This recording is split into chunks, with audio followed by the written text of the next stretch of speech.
Bonjour, c'est Louis. Aujourd'hui, on se retrouve dans une toute nouvelle vidéo où j'ai décidé de vous parler de conseils, en tout cas, ou ou au moins de choses à savoir sur le milieu de la mode. De parler un peu de moi, mon ressenti et ce que j'ai tiré de mes expériences dans l'industrie de la mode. Faut savoir que moi, je suis étudiant. J'ai commencé à étudier la mode quand j'étais en seconde. Aujourd'hui, je suis en deuxième année. Ça fait donc 5 ans que j'étudie ce milieu-là. Et il me reste encore 3 ans voire plus à faire. Donc voilà. Numéro 1, dans le milieu de la mode, il n'y a pas que Karl Lagerfeld. Ce que je veux dire par là, c'est que le métier de créateur de mode n'est pas le métier le plus important, où tout le monde n'est pas créateur de mode dans le milieu de la mode. Ce qu'il faut comprendre, c'est que le métier de créateur de mode, c'est un métier qui est extrêmement dur et qui est un métier où on ne fait... C'est pas des gens qui vivent dans la lumière, c'est pas des gens qui vont à toutes les soirées, c'est pas des gens... C'est des gens qui passent leur journée à dessiner, à développer des tendances, à développer des idées. Et c'est ça vraiment qu'il faut comprendre. Le métier de directeur artistique et le métier de styliste, et surtout le métier de styliste, qui est deux choses différentes, hein. Un directeur artistique n'est pas un styliste et un styliste n'est pas un directeur artistique. Le styliste ne passe sa journée qu'à dessiner et il dessine notamment beaucoup de pièces. Donc par exemple, il va être spécialisé dans la maille, il va être spécialisé sur le textile, il va être spécialisé sur la chaussure, l'accessoire, etc., etc. Et c'est comme ça qu'une collection est faite. Donc il faut bien comprendre que le métier de créateur de mode, à proprement parler, n'est pas un métier qui prône la luxure, qui est dans le faste, dans le sublime, dans le... Enfin voilà, c'est un métier où il faut dessiner, c'est un métier artistique, c'est un métier qui n'est pas toujours évident, c'est un métier où on se prend beaucoup de critiques dans la tronche, mais c'est un métier où les gens qui font ça sont passionnés et voilà. En revanche, il faut aussi prendre en compte deux pôles de métiers qui sont ultra importants et qui montent de plus en plus et qui deviennent aussi importants que le métier de designer.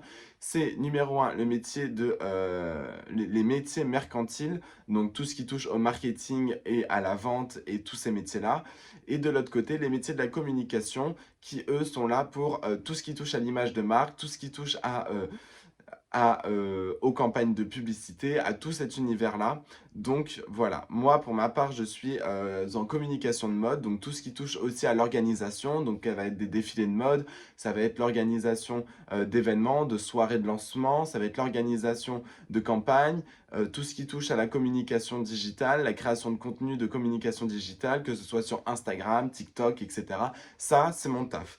Et ces métiers-là sont aussi importants que d'autres métiers. Vous avez aussi les métiers PR, donc Press Relationship, et tous ces métiers-là qui vont aussi beaucoup jouer dans l'industrie de la mode et qui sont de plus en plus importants. Aussi les métiers de la rédaction de mode, mais ça c'est encore un pôle autre part et c'est un pôle qui est différent en fait, mais qui est quand même rattaché à la mode, mais qui est plus rattaché au journalisme et à la critique en règle générale que à l'industrie de la mode en elle-même. Il faut énormément travailler. En soi, tu peux intégrer le milieu de la mode sans piston. Moi, c'est mon cas, j'ai aucun piston de nulle part. Et pourtant, j'ai travaillé dans des maisons de couture, etc. etc. Au-delà de ça, tu peux rentrer dans le milieu de la mode, mais il faut bosser. Quand je dis qu'il faut bosser, c'est professionnellement parlant, il faut avoir un maximum d'expérience professionnelle.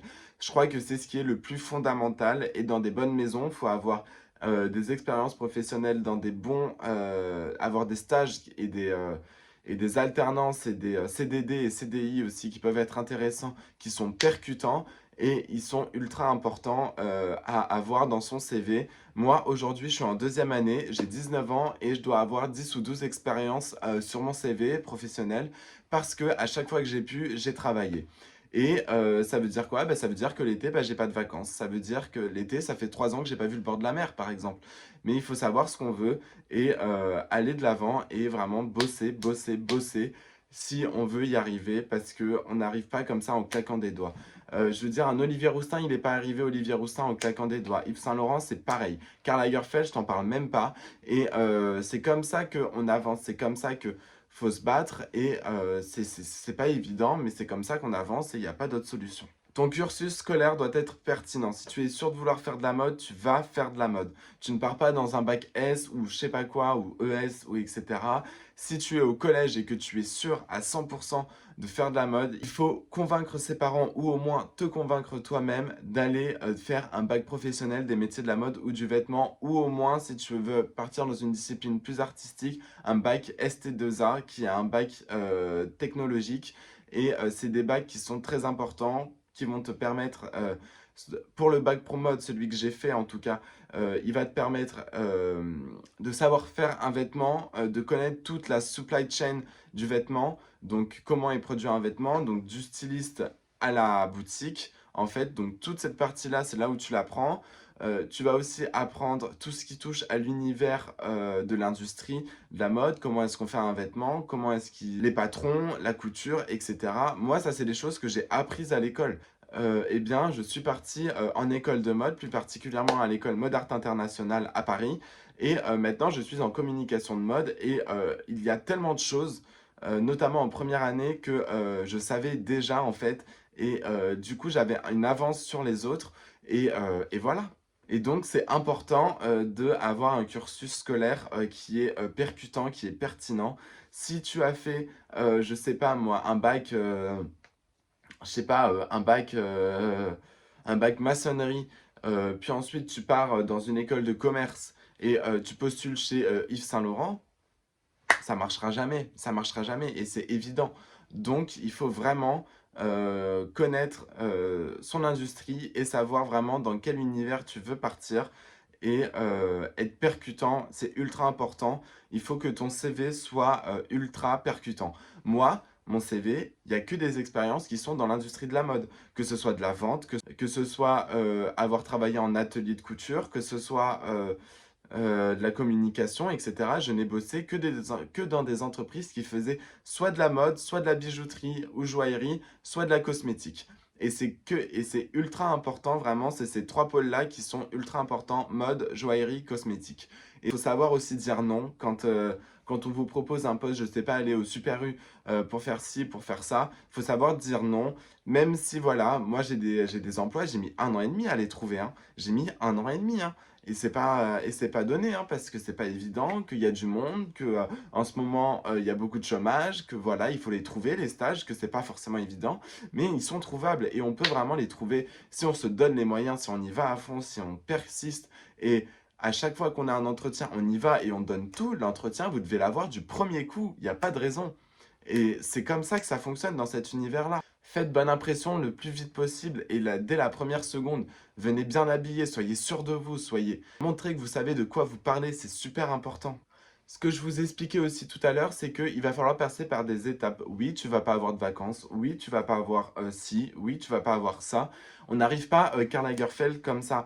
Il va falloir passer par des ateliers, il va falloir passer par le styliste, il va falloir passer par l'assistant de direction artistique, puis la direction artistique. C'est comme ça que ça évolue. Les designers aujourd'hui, oui, ils sont jeunes, mais ils ont tous minimum 30-35 ans parce qu'ils ont commencé à 18 ans et que ça fait peut-être 20 ans qu'ils sont dans le milieu et qu'ils avancent et qu'ils font leur petit bout de chemin. Et aujourd'hui, on entend parler d'eux, mais ils viennent pas de débarquer. Hein. Ça fait des... Jacquemus, ça a été lancé en 2010-2011. Hein. C'est pas sorti en 2018 ou 2019. Hein. Ça fait des années que ça existe. Comprenez aussi que la mode, ce n'est pas que le luxe. Alors oui, le luxe, c'est ce qui fait rêver. Oui, le luxe, c'est la magie, les paillettes, le bling, voilà, les défilés de mode, etc., etc. Mais il n'y a pas que ça dans cette industrie. Il y a aussi toutes les entreprises comme le mass market, la fast fashion, les maisons de niche aussi. Je pense à des maisons comme Ludovic de Saint-Cernin, je pense à des maisons comme voilà, où ça va être des prix qui vont être assez élevés, mais ce qu'on appelle designer, comme Kenzo par exemple. Enfin voilà, il faut vraiment prendre en compte que l'industrie de la mode, elle est ultra large, qu'elle parle à plein de choses, qu'elle parle à plein de personnes différentes. Il y a aussi la mode infantile, il y a la mode masculine, sur laquelle on mise beaucoup en ce moment parce que c'est le futur, parce que c'est des collections qui deviennent de plus en plus importantes et de plus en plus fortes visuellement. Enfin voilà, il faut vraiment prendre en considération toutes ces marques-là. Et non, il n'y a pas que Dior, Yves Saint Laurent, Chanel et Prada qui existent. Tu dois forger ta culture mode, tu dois savoir quand on te parle d'Yves Saint Laurent, tu dois savoir de qui on parle, quand on te parle d'Anna Wintour, tu dois savoir de qui on parle, quand on te parle de Lagerfeld, tu dois savoir de qui on parle. qu'est-ce qu'il a fait dans sa vie, qui sont ces personnages-là, et c'est ultra important de connaître sa culture mode. Je vous ai fait toute une vidéo sur comment enrichir sa culture mode, je vous la mettrai dans le petit i, je crois qu'il est juste là. Et c'est ultra important de vraiment enrichir sa culture mode. Et au-delà de ça, d'enrichir sa culture artistique. Et ça, c'est un autre point.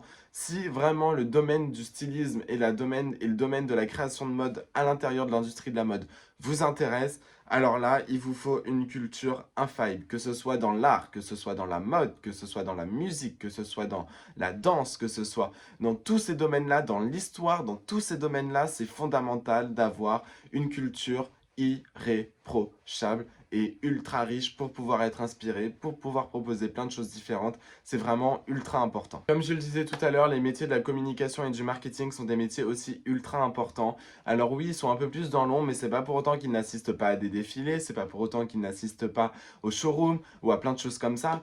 Et c'est des personnes qui sont très importantes. Aujourd'hui, une maison comme Gucci, s'il n'y a pas de communication derrière, elle ne vend pas. S'il n'y a pas de marketing derrière, elle ne vend pas. Donc ça sert, donc pour eux, en fait, ça va rien leur apporter. Si derrière la communication n'est pas jouée, si derrière il n'y a pas un univers, une image de marque qui est faite, bah fais des fringues, hein, mais tu tiendras pas très longtemps, hein, je te le dis. Et pour terminer, je dirais qu'il est fondamental d'être au courant de ce qui se passe, que ce soit en termes de campagne de mode, que ce soit en termes d'actualité mode, que ce soit en termes de marque émergente. Il faut être au courant de qui arrive, qui part, qu'est-ce qui se passe, qu'est-ce qu'a proposé telle ou telle entreprise, qu'est-ce qu'a proposé telle ou telle maison. C'est ultra important de le savoir et de les comprendre et d'analyser pour être conscient des tendances qui sont actuelles. Sinon, ça ne sert à rien. Et ça, c'est des plus monumentales quand on parle de mode. Quand vous êtes dans un entretien, qu'on vous parle de telle ou telle collection, que vous dites « Ah oui, ça, j'ai vu ça il y a 2 jours sur telle marque ou telle entreprise », ils vont vous dire « Ah oui, ok, il sait de quoi il parle, il sait ce qui se passe dans l'industrie dans laquelle il travaille, c'est hyper important et ça marque des points, c'est fondamental. » Et évidemment, être présent sur les réseaux sociaux. On ne vous demande pas d'être des gens avec 300 000 abonnés, 400 000 abonnés. C'est pas ce qu'on demande. En revanche, on vous demandera d'être présent sur LinkedIn, qui est ultra important, qui est le réseau social le réseau social le plus professionnel qui existe. Et en fait, le plus important, c'est vraiment d'être présent, d'être là, voilà, de postuler, de montrer ce qu'on fait, de montrer son CV, de dire par exemple, tiens, je recherche ça, de se créer un réseau avec des personnes importantes. Moi, dans mon réseau, j'ai Olivier Roustin sur LinkedIn, par exemple. Enfin, voilà, donc il y a plein de choses différentes comme ça qui existent. Et il faut vraiment postuler comme ça, y aller de l'avant. Il faut vraiment aller fort et il faut envoyer des invitations. Il faut y aller au culot. Faut vraiment, enfin, c'est vraiment très important comme réseau social aujourd'hui. Et si vous êtes à la pointe, vous devez avoir Clubhouse, qui est le réseau social actuel et qui est hyper intéressant, où en fait, c'est que des conférences audio avec d'autres personnes, avec d'autres personnes du même milieu que vous. Vous avez des salons, etc. Vous participez aux conférences, vous discutez, vous osez parler, vous dites ce que vous en pensez, etc. Et après, les gens vont venir s'abonner à vous.